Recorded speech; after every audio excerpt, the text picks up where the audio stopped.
हर पल हर वक्त करने आपको खबरों से रूबरू। हम हैं यहाँ, देखें हर खबर सिर्फ न्यूज पर। G9 बालाघाट न्यूज प्रतिवर्ष के अनुसार इस वर्ष भी शासन द्वारा प्रदेश भर में 1 दिसंबर से समर्थन मूल्य पर धान की खरीदी शुरू की गई है, जो आगामी 20 जनवरी तक चलेगी, जिसके लिए जिले में 185 केंद्र बनाए गए हैं, जिसमें से ज़्यादातर केंद्रों में 13 दिन बीत जाने के बाद भी अधिकतम धान खरीदी नहीं हो पाई है। वहीं ज़्यादातर धान खरीदी केंद्रों में अब तक धान खरीदी के माकूल इंतज़ाम नहीं किए गए हैं। इसके अलावा किसान साइज में छोटे और फटे पुराने बारदाने, किसानों के रुकने, आराम करने, कैंटीन आदि के इंतज़ाम ना होने से भी परेशान है। जहां सबसे अधिक परेशानी छोटे साइज़ के बारदानों को लेकर आ रही है, जहां छोटे साइज़ के बारदाने थमाने के चलते किसानों की धान नियम अनुसार बारदानों में नहीं समा रही है। ऊपर तक धान भरने के बावजूद भी बारदानों में 40 किलो 600 ग्राम धान नहीं आ रही है, जिससे बोरों में ज़बरदस्ती धान भरना पड़ रहा है। तो वहीं मजदूरों को सिलाई करने में भी भारी परेशानियों का सामना करना पड़ रहा है, जिससे जिले के विभिन्न केंद्रों में धान बेचने पहुंच रहे किसानों और उपार्जन खरीदी केंद्र प्रभारियों को भारी दिक्कतों का सामना करना पड़ रहा। जिले के विभिन्न उपार्जन केंद्रों की तरह ही वारा सिवनी क्षेत्र के अंतर्गत आने वाले ग्राम जागपुर उपार्जन केंद्र में समस्याओं का अंबार देखने को मिल रहा है, जहां सबसे अधिक परेशानी छोटे साइज के बारदाना को लेकर देखी जा रही है। वहीं कई केंद्रों में पुराने फटे बारदाने मिलर के द्वारा पहुंचाए जा रहे हैं, इससे समिति के ऊपर भी प्रभाव पड़ रहा है। इसके अलावा किसानों के रुकने, आराम करने, ठहरने, कैंटीन आदि भी सुविधाएं मुहैया नहीं हो पा रही हैं, जिसको लेकर धान खरीदी केंद्र प्रभारियों और केंद्र में पहुंचने वाले किसानों को भारी परेशानियों का सामना करना पड़ रहा है। धान उपार्जन केंद्र जागपुर सहित अन्य केंद्रों के हाल काफ़ी बुरे हैं, जहां खरीदी हुई धान का उठाव न हो पाने के कारण जगह ही नहीं बची है, जिसके चलते किसानों से धान खरीदी का कार्य करना तो दूर की बात है, उन्हें धान पलटाने, धान के ढेर लगाने के लिए जगह नहीं है। वहीं बड्ढे बारदाने तक नहीं मिल रहे हैं, जिसके चलते किसानों को परेशान होना पड़ रहा। बात अगर पंजीकृत किसानों की करें तो इस वर्ष जिले में समर्थन मूल्य पर धान बेचने के लिए 2,27,000 से अधिक किसानों ने अपना पंजीयन कराया था। खबर मध्य प्रदेश से अमन यहूसा की खबर। आपका परिचय बताएं। मैं सुरेंद्र बिसेठ, प्रभारी प्रबंधक सेवा सहकारी समिति जागपुर। आपके उपार्जन में किस तरीके की समस्या आ रही है? सर, इस वर्ष जो उपार्जन का कार्य 1 दिसंबर से प्रारंभ किया गया है, तो शुरुआत दौर में ही जैसे पहले खरीदी की जाती थी उसी एवज में खरीदी की जा रही है, पर इस बार जो किसान के पास धान जो है वो पककर बहुत समय के पहले तैयार हो गई थी और किसान ने वह आज से 1 महीना पहले उसको तैयार कर लिया था, जिसमें उसकी नमी की जो मात्रा है वो बहुत ही कम है। धान पूरी तरह सूख गई है और उस सूखी हुई धान को 5-6% नमी की धान को जब किसान भंडारण केंद्र में लाता है विक्रय करने, तो सबसे बड़ी समस्या पैदा होती है कि जो धान खरीदी के लिए बारदाना यूज़ किया जा रहा है उसमें वो धान 40 किलो पूरा ऊपर तक फुल भर जाता है, जिसके कारण उस बारदाने की सिलाई नहीं होती। अगर वह बारदाने से धान निकाल के सिलाई की जाती है तो बारदाना बोरी कम वजन की हो जाती है और कम वजन की होने से जो है वो उपार्जन प्रभारी के द्वारा उस से काट दिया जाता है उतना वजन। तो इसमें उपार्जन प्रभारी भी परेशान है, किसान भी परेशान है कि ऐसे में उस धान को कैसे लिया जाए। सबसे पहले खरीदी सेंटर में ये समस्या का समाधान होना चाहिए।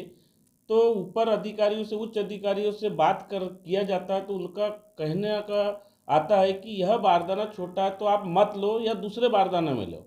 तो जब पूरे जिले में पूरे गोदामों में वही बारदाना है, अगर एक बार वापस करो तो फिर घूम के वही वाला बारदाना आ जाता है। बड़ा बारदाना तो ऊपर से बुलाया नहीं गया है।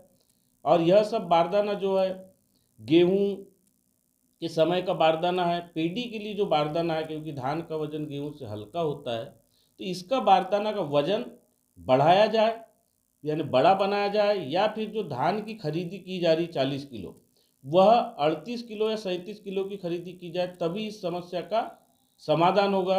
क्योंकि एक तरफ तो किसान को तकलीफ भी नहीं देना है, पर जब उसकी धान उस बोरी में नहीं आएगी और जब तक सिलाई नहीं होगी उस किसान सेंटर से वापस नहीं आ पा रहा है, क्योंकि वो अपनी फाइनल पर्ची लेगा तभी वापस आएगा। तो इस ओर सभी केंद्रों की समस्या को देखते हुए जिले में कोई ऐसी समिति निर्मित करे या इसका निर्णय निकाल के सभी खरीदी प्रभारियों को सूचित करे कि आप ऐसी व्यवस्था बना सकते हैं। क्योंकि किसान सब्बल लेके जब वहाँ पे धान तो गिन के हो जाता है, पर ठसाई करने में उसको 1-1 घंटा लगता है। किसान इससे बहुत परेशान है।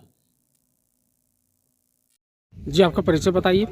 जी मेरा नाम रितेश बिसेन, मैं सेवा सहकारी समिति जागपुर खरीदी प्रभारी। किस तरह से परेशानी आ रही है यहाँ पर? सर परेशानियाँ इस तरह से है कि सबसे पहले यहाँ प्रांगण जो है व्यवस्थित नहीं है। उसके बाद शासन के मंशानुरूप यहाँ बोला जा रहा है कि ढेर डाल के हमें खरीदी करना है, मगर यहाँ की स्थिति देख के हमें ढेर डालने में हम लोग कंफर्टेबल नहीं है। क्योंकि हमने शुरू के 2 दिनों में हमने ढेर डाल के देखा। ढेर डाल के देखने के बाद क्या हुआ कि जो हमारी जो बड़ी बड़ी जो पालें होती है वो पालें 1 से 2 दिन में फट जा रही है। उसके बाद किसानों की पूरी धान मतलब काटा और तौल नहीं हो पा रही है। और क्या परेशानी जा रही है यहाँ पर? दूसरी परेशानी यह है कि इस वर्ष हमारे बालाघाट ज़िले में बारिश जो है बेमौसम बारिश हो गई। बेमौसम बारिश होने की वजह से क्या हुआ कि कुछ धान गीली हो गई, कुछ पकड़ा गई, और उसके साथ साथ क्या है कि धान का जो कलर है वो थोड़ा सा चेंज हो गया है। किसान मतलब धान में उतनी सफाई नहीं दिख पा रही है। तो इसमें परेशानी क्या आ रही है? हाँ, तो परेशानी और दूसरी चीज़ की यह है कि धान की वैरायटी तो ठीक नहीं दिख रही है, और जो बारदाना जो है बारदाना काफ़ी छोटा पड़ रहा है। किसानों को इसमें क्या मशक्क़त करनी पड़ी। 40 किलो 800 ग्राम धान नहीं आने पे या 40 किलो 600 ग्राम धान नहीं आने पे किसानों द्वारा उसकी खचाई की जा रही है। और क्या परेशानी आ रही है? कुछ बारदाने वगैरह कोई परेशानी आ बारदाना रही है? छोटा आ रहा है। शासन की मंशा है कि 40 किलो 600 ग्राम धान खरीदी की जाए, तो इसमें क्या बारदाना छोटा आ रहा है। और सिंगल यूज़ बारदाना है तो मिलर्स तो आपको पता ही है कि 2 साल 3 साल 4 साल पुराने वाले बारदाने दे रहे हैं, जो कि कटे टूटे फटे हुए हैं। वो क्या है, वो मतलब गोदाम वाले भी जो हैं वो हमसे ले नहीं रहे हैं। और किस चीज़ की कोई परेशानी आ रही है यहाँ पर? परेशानियों का वो ये कि किसानों के साथ किसानों को काफ़ी समस्याओं का सामना करना पड़ रहा है। हाँ, और 1-2 आप किसान से भी इसका स्टेटमेंट ले सकते हैं कि भाई क्या परेशानी आ रही है उन्हें। मेरे नज़रों में तो यही है कि किसान यहाँ बहुत परेशान है कि किसान की धान बोरे में नहीं आ रही, तो उसे खाँचना पड़ रहा है, पटकना पड़ रहा है, झंझोड़ना पड़ रहा है। जी आपका परिचय बताएं। मैं जगन्नाथ टेमरे, रेंगा टोला, जागपुर सोसाइटी हमारी है। मैंने भी धान लाया था अभी 2-3 दिन पहले शुक्रवार को। तो उस दिन मैं देखा एक तो धान रखने की व्यवस्था उतनी अच्छी नहीं थी कि किसान बोरी कहाँ रखे, काटा पल्ले वाले आए तो काटा करके रखे कहाँ, और मूल समस्या हमको रही बोरी में धान समाये कैसे। 40 किलो 600 ग्राम धान लिया जाता है तो बोरी ऊपर तक भर गई। अब किसान एक एक से खचाई कर रहा है। तौलने वाला बोल रहा है कि भाई हम तो अपनी तौल पाएंगे। तो ये दिक्कत आई थी, सिलने में भी दिक्कत आई उनको। तो जहाँ तक व्यवस्था और बारदाना ये कम अच्छा नहीं है। आपका परिचय बताएं। जी ग्राम पिपरिया पंचायत पिपरिया जागपुर सोसाइटी के अंतर्गत आते। अपना नाम बताओ। अपना मेरा नाम भुवनलाल पटले। किस तरीके से परेशानी आ रही है यहाँ पर? परेशानी बस वही है सर कि अपन जैसे धान लाते हैं तो यहाँ मेन चीज़ तो ढेर डालने की व्यवस्था बोल रहे हैं यहाँ गोदाम के लोग। तो गोदाम के लोग के मतलब ढेर डालने के लिए अपने पास यहाँ पर्याप्त जगह नहीं है। जगह है तो सब मिट्टी पत्थर वाली है। फिर एक आध पत्थर आया तो उसका वीडियो बनाते हैं धान में, ये पत्थर कैसे आया, मिट्टी कैसे आई। भाई अनाज तो धरती से उग रहा है ना, तो उसमें मट्टी 1-2 पत्थर कंकर तो आएंगे ही, गोबर आएगा ही थोड़ा बहुत। ऐसा है तो उसको एक एक करके वीडियो बनाना, ये करना वो करना, ये माल अंदर नहीं जाएगी तो ये नहीं चलेगी वो नहीं चलेगी। फिर मौसम के हिसाब से माल में अपना सफाई नहीं है, यानी पॉलिश नहीं है। माल की क्वालिटी 1 नंबर है, ऐसा नहीं कि वो माल कचरा है, लेकिन उसका कलर सही नहीं है। कलर सही नहीं होने की वजह से ये बोल रहे हैं कि ये माल ख़राब है, अदरा है, बदरा, जबकि अपना माल आ रहा है तो उसमें बदरा की कोई आवश्यकता ही नहीं। बस इसी प्रकार की परेशानी है। ढेर डालने की अधिकतम यहाँ बोलते हैं तो ढेर डालने के हिसाब से अपने आप भी देख रहे हैं कोई व्यवस्थित जगह नहीं है। कांक्रीट रहे, बढ़िया रहे, फर्शिंग रहे तो हम ढेर डाल दें। पाल डाल के देखो, पाल डालो तो एक दिन में पाल खराब हो जाती, उनको भरने की सुविधा नहीं होती। नीची ऊंची जगह है ये है समस्या भैया। ऐसी समस्या हमेशा रहते रहेगी तो आने वाले साल में अपन इस जगह में धान देने के लिए अब तैयार नहीं रहेंगे। इसके लिए अपन कुछ भी प्रदर्शन करेंगे, चक्का जाम वगैरह करेंगे, कुछ भी करेंगे भाई। बार बार हर साल, पिछले साल भी यही परेशानी, इस साल भी यही परेशानी। इससे अच्छी जगह तो अपने जागपुर सोसाइटी में बढ़िया बनी हुई जगह है, वहाँ सरकार धान नहीं खरीदती, इधर बुलाती है और यहाँ ये परेशानी झेलना पड़ता है हम किसानों को।